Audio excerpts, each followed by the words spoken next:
Good morning, students. Welcome to Karthikeya IAS Academy. So, in this module, we're going to discuss about the key strategies of science and technology subject. I'm Ashok, one of the faculties of Karthikeya IAS Academy. So, let us now talk about my profile.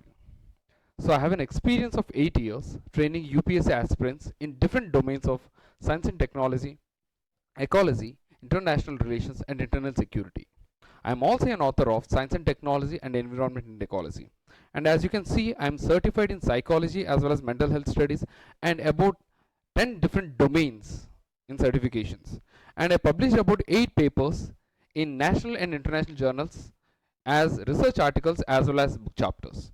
This is the brief profile about me. And coming to science and technology subject, right? As you can see over the period of 5 years or even 10 years, there are consistently more number of questions that are being asked. If you look at the statistics, in 2017 about 9 questions, 18, 13, 19, 11 questions, 2020, 12 questions and 21, 13 questions, and even 22 there are about 13 questions. And together with science and technology and environment and ecology, we are having around 20 to 25% of the questions originating from just 2 subjects. And the other subjects like polity, economy, geography, history, these are the subjects constantly focused by the students, where these are the 2 subjects which are constantly ignored by the students, which are becoming a cutting edge for the students to really clear the prelims and go to the mains. And as I always say, the prelims is one of the toughest examinations therein, not the mains. Because out of all the 100 questions, those are going to decide whether you will be in the race or not. If you ever fail in the prelims, you have to repeat the same after 1 year.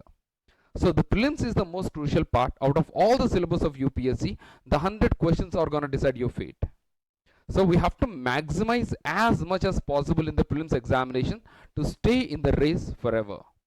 And in the prelims, so science and technology and ecology are the areas which are constantly putting pressure to the candidates, where they have to precisely focus on what to read and what not to read. So let us understand the syllabi of UPSC Civil Services Examination, along with that APPSC. So UPSC as well as APPSC syllabus overlap with each other. So let us see what application areas the UPSC is specifically focusing on. The very first thing is the introduction. So when it comes to the introduction, we have to precisely focus on the policies of the government. So policies are nothing but the future prospects the country holds in the near future. Right? So what prospects India holds in the near future? So those are entailed in the policies. So whenever the government gives up with the policy, these are the areas where the development is focused on. These are the areas where the budget is allocated. So the very first area where we're going to discuss is the policies, and the next one is the space technology. So immediately after the evolution of the humans, the space is really focused on. We really want to understand how the people have originated, all the different species have originated, and ultimately how the universe has originated. So to study all that, we are studying the space. For that, we are incorporating most of the technologies like the satellites or the spacecrafts or the space shuttles and studying the entire universe. And next one, IT, telecom and electronics. In this IT era, we definitely have to focus on the recent developments in the field of information technology. So, and with the advent of the IT technology, we have to protect that. So that we have to study the cyber technology, the robotics, supercomputers, all these comes under the IT, telecom and electronics. So we have to precisely focus with all the great technological disruptions coming into the market. We definitely have to focus on IT. And the next one is the defense. So once the territories have been formed, now we have to defend our territories. So for all the 200 years we hardly fought with the Britishers, finally gained the independence, and now it is the responsibility for India to protect its sovereignty. So we have to study about the defense technologies available with India and what projects India has actually undertaken to make India self-reliant in the arms and ammunitions rather than depending upon the other countries. And when it comes to the nanoscience and nanotechnology, so as the molecules are becoming smaller and smaller, the properties of the molecule changes and the properties of the atom changes, and they have huge amount of applications industrially as well as in the health sector. So what kind of applications that nanotechnology holds? So what are the future prospects of the nanotechnology? We have to study. And the robotics. So as we have already discussed in the IT sector, the robotics is one area. The automation, we are going for the automation, and rather than depending upon our humans for all the menial works, so let the robots do all the work, right? So the humans have to do the intellectual work rather than the hard work, right? So the next one is the nuclear technology. So nuclear energy is the only energy which is non-renewable at the same time clean energy. It is the only clean non-renewable energy that is available. So in order to meet the growing demands of the energy, India have to focus precisely on the nuclear technology. And in India, because in the nuclear technology, so we have about 25% of the thorium reserves, and also we have the largest of the uranium reserves. So India can actually hope to meet the future energy requirements through the nuclear energy. So we have to study the nuclear program as well as the what prospects, what technologies that are involved in the nuclear energy. And finally, the biotechnology. So in the COVID, we have clearly understood the importance of biotechnology, importance of advancements in biological fields. So in the COVID, immediately after we were attacked by the viruses, the India has become the first country, one of the first countries to design a vaccine, and India has become one of the largest suppliers of the vaccine for all the nations. India has become the supplier for about 1/3 of the vaccines to the world during the time of COVID. So the biotechnology is one promising area where we can design hell lot of products for the beneficial of the mankind, and finally the market those products internationally, increasing our gross domestic product. The next one is in the energy sector, renewable energy. So India is hugely depending upon the coal for its energy purposes, resulting in the production of carbon dioxide, resulting in the global warming and the greenhouse effect.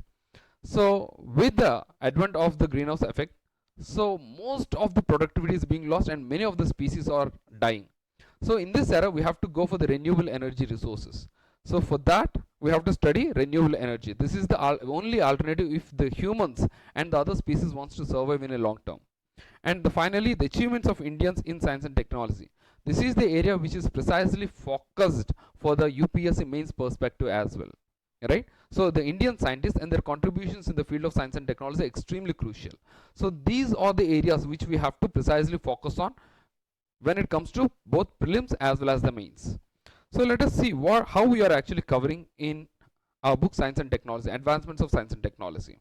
In our book, the way it is structured is for the students to easily understand and comprehend the concepts without having any difficulty in evolving the subject as they go through the book. And the same way we're gonna cover at our Karthikeya IAS Academy, right? The same way how the book has been structured, the same way we're gonna learn at Karthikeya IAS Academy. So how is it? The very first concept we're gonna discuss is biology and biotechnology. Why we start with the biology? Most of the students find it extremely difficult to understand the biology because after 10th, they have already left the concepts of biology. So we're gonna precisely focus on biology and biotechnology so that we understand the existence of the life first. Only unless we understand the existence of the life on the earth, the other things cannot be comprehended. The first, as the humans evolved, then we started learning about the science and the resultant technology. So we precisely focus on biology and biotechnology, and then we go to the space technology. After humans have formed, the very first thing they try to understand is about the space. So how the earth has actually formed, how the stars have actually formed, how the moon has actually formed. So we started to answer them. So the next important question is the space and understanding how the life has actually formed, how the universe has actually formed. So we're gonna study about the space technology. So we have structured the space technology in such a way that we start learning about the terminology first, and then about the orbits, and then about the satellites, and then about the space launch stations, right? And the vehicles. So we're gonna study structurally about everything, and then we go for the interplanetary missions or the moon missions as well as the Venus missions, whatever the intergalactic missions which we are performing. So we're gonna go into those concepts later on. And finally, the defense sector. Once we started exploring the space, then the protection of that space, right? So we're gonna study about the defense program, how we are protecting our own space, right? So how India is able to protect its own territory, having all the adversaries along the boundaries. So for that, India have to become self-reliant in the defense technologies. So what missiles India has manufacturing, what type of missiles do we have, the ballistic missiles as well as the cruise missiles, and what ballistic and the cruise missile defense systems do we have, what kind of submarines we have actually designed for the strategic purposes, so what kind of nuclear weapons we have designed, so how are we ensuring the nuclear trade. All these concepts will be thoroughly covered. And then energy sector. So when it comes to the energy sector, immediately after that we have to power all the resources which we have. So all the technological advancements have to be powered by the energy. So we have two different types of energy sources, the renewable as well as the non-renewable energy sources. So we're gonna study about all the renewable energy technologies which we have, and UPSC is precisely focusing on one area, the waste to energy conversion. And at the same time we're gonna focus on non-renewable energy sources with a greater emphasis on the nuclear technology. And then information and communication technology. So what is the government policy for the e-governance, what different applications the government has brought forward, and what different mobile technologies are available, what kind of computers are available, and what kind of the supercomputers are available, right? And what are the applications of the supercomputers, and what are the robotics, and what are IoT, Internet of Things, which is the booming market as of now. So all these technologies we're going to study about in information and communication technology, and then we study about securing the cyberspace, and then we precisely focus on about securing the cyberspace, and then the robotics, artificial intelligence and machine learning, and nanotechnology. So the latest advanced cutting edge technologies available in the market where UPSC can ask as many questions as needed.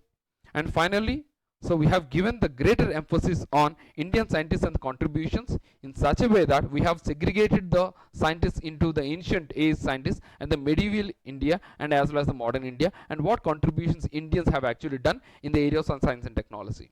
So this is how we're going to cover. And what is the strategy for the preparation of science and technology? The last but not the least concept. So when it comes to the strategy, the very first thing is we have to have clear understanding about the basic foundational concepts.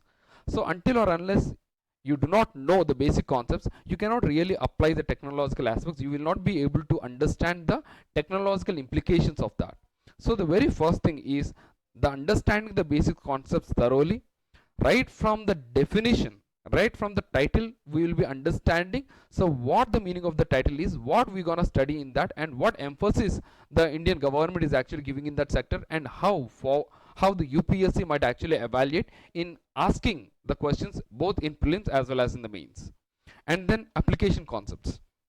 So when it comes to the application concepts, we have to precisely focus on what areas, right? So what are the different applications of robotics, what are the different applications of nanotechnology, what are the different applications of the biotechnology or plant biotechnology, so applications of space technology, applications of remote sensing satellites, application of navigation satellites. So the application based questions we'll have to learn, right? It is not just about the technology, what applications does it unfold for India. So those are the application concepts. And finally we have to keep on updated with the current issues. So without the current issues, science and technology is an outdated concept. So we have to be refined and we have to be updated with the present trends that are actually coming into the market.